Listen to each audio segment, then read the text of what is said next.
গতকালকে রাতে আমি আমার দোকান বন্ধ করে আমি আমার মৎস্য খামারে আসি রাত 11টার সময়। আমি প্রত্যেকদিন রাতেই আসি মৎস্য খামারে।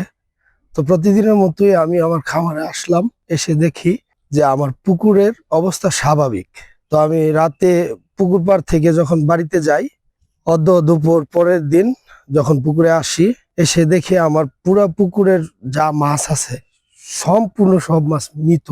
আমি ধারণা অনুযায়ী বলতে পারি এটা আমার পারিপার্শ্বিক কিছু মানুষের ক্ষোভ বা জেরের কারণে আজকে আমার এই মাছের পুকুরে বিষ প্রয়োগ করেছে। কে বা কাহারা বিষ প্রয়োগ করছে আমি জানি না। তো আজকে আমি একটা উদ্যোক্তা, আমি নতুন ভাবে এই ব্যবসাটা শুরু করছি। আজকে আমার এই পুকুরে প্রায় 5 লাখ টাকার উপরে মাছ আমি দিয়েছিলাম।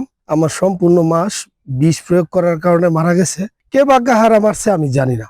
তো যারাই এই কাজের সাথে জড়িত তাদেরকে সঠিক একটা বিচারের আওতায় আনার জন্য আমি সকলের কাছে দৃষ্টি আকর্ষণ করছি। আর পাশাপাশি আমার মতো যারা মৎস্য খামারি উদ্যোক্তা আছেন সবাইকে সতর্ক হওয়ার জন্য আহ্বান জানাচ্ছি যে আমার মতো যাতে আর কারো সর্বশান্তরা হইতে হয়, আমার মতো যাতে আর কেউ পথে না বসতে হয়।